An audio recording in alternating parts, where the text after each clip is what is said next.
Ngayon, pati, nagtataka po ako kay attorney, sabi po niya, ang definition po ng infallible,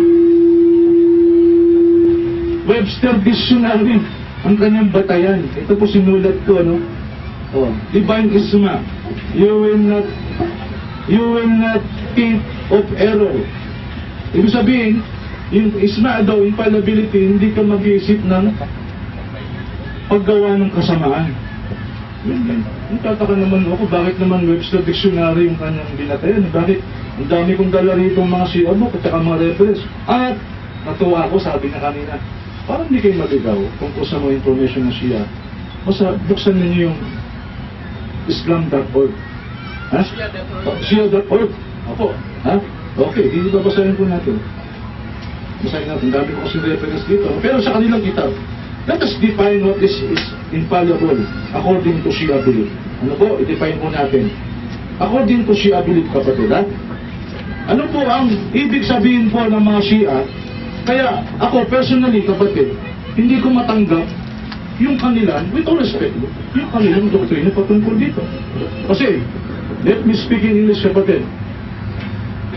When we worship Allah according to Tawhid al-Asma'i was-Sifat, we do so insisting that those attributes of Allah, ang katangian ni Allah, are exclusively for Him. Kanya lang yun. Hindi pwedeng mapunta sa kanino pa man. Okay? Oh, diba? Nagbigay ako ng example, yung paborito ko, paniniwala ng Pilipino, Santa Claus. He knows when you're sleeping. He knows when you are awake. He knows whether you're bad or good, so be good for goodness sake. Sino nakakalam kung mabuti o masama ka talaga? Sino? Ano lang? Si Melchizedek, ayon sa Bible, Hebrews, from this Melchizedek, the high priest of Salem, without beginning nor end, nor ends of life. Yung ba pwede natin paniwalaan? Hindi, di ba? Sapagkat katangian ni Allah yun. Sinong walang pasimula at walang hanggan? Sino? Si Allah subhanahu wa ta'ala. Kaya, ayon sa pagsinamba mo si Allah, ayon sa Tawhid al-Asma'i was-Sifat, ini-insist natin na yung katangian ni Allah hindi mo dapat ibigay sa nilalang. E ngayon, ano ang katangian ng Imam? Maganda tutulan nito ni attorney, no? Kasi ito ayon ito sa kanilang libro. Pero, isa po ito po, the Immaculate Imams can also make contact with the world of the unseen whenever necessary by God's aid and support and thereby gain access to knowledge they need. Ayon po sa Bihar al-Anwar, Volume 26, page 111, at Usul al-Kafi. Kung meron tayong Bukhari, meron siyang Usul al-Kafi. At kano kalagay Usul al-Kafi, mamaya po babasahin natin para sa kanila. Sabi daw ni Imam Abu Abdullah, I have the knowledge about what is in the heavens, and what is in the earth, and what is in paradise, and what is in the fire.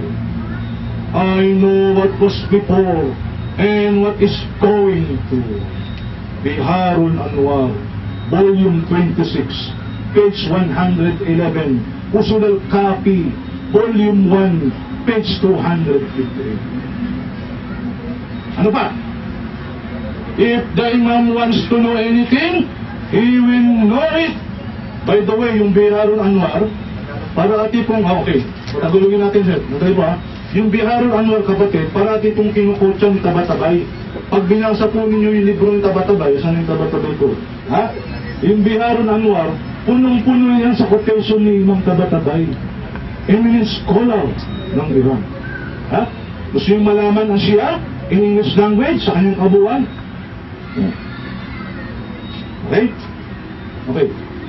Yung katangian ng Imam. Dinukid! Lagi, nagtalo kami brother dito, nag-share kami. Alam daw ng Imam ang ghaib. Alam ng Imam ang ghaib. Isa pa, ha? Ha? Sinabi din ni Imam Jafar, ayon sa Shia, I swear by God, that knowledge of the things and the last things has been bestowed on us. Okay, ano pa ang sabi sa usul al-Kafi? The Imam knows his hour of death.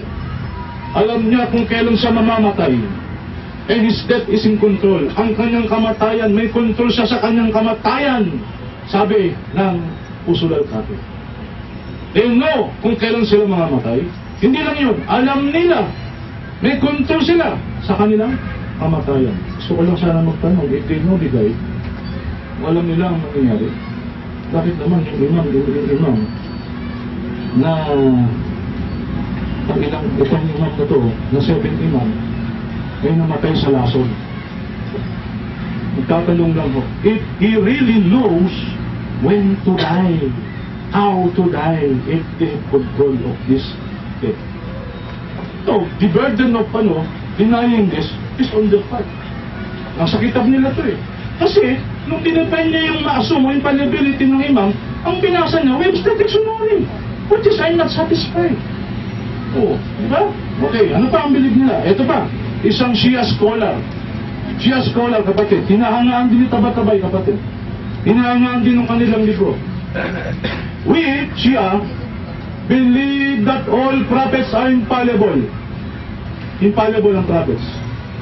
Infallibility means purity from all sins, both major and minor. Purity. Major, minor, hindi nagkakasala naman. And from mistakes and forgetfulness.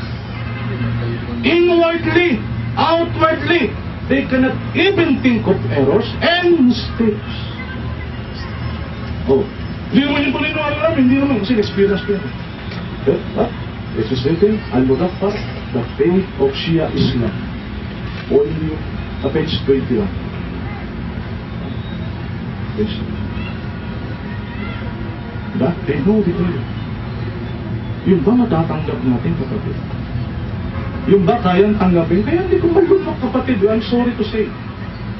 Sapagkat kung lulunukin mo yung akida na yan, kaya sabi ko, sa Shia, malibang kay Allah, mayroon pa. Nakuha niyo, kapatid? Diba? Ano maganda? Mamili kayo. Umarap kayo kay Allah.